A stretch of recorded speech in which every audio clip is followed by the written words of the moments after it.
இயேசு சொன்னார், தகப்பனும் தாயை கைவிட்டாலும் நான் உன்னை சேர்த்துக் கொள்வேன் என்று சொன்னார்.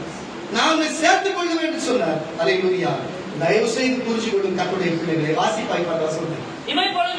இப்போ சொல்றோம் இல்ல, இமை பொழுது உன்னை கைவிட்டேன், ஆனாலும் உன்னுடைய உருக்கமான கேட்டுக் கொண்டிருக்கிற கர்த்தருடைய பிள்ளையே, உருக்கமான உன் இறக்கங்களினால் மறுபடியும் சேர்த்துக் கொள்கிறேன்.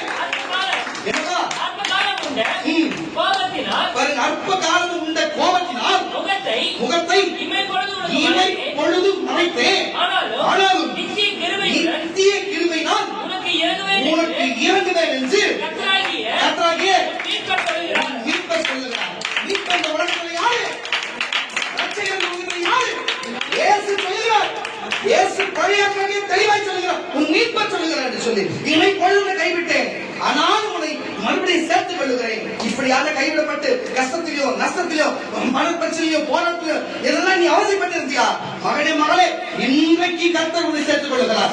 இன்றைக்கு உன்னை சேர்த்துக் கொள்ளுகிறார்.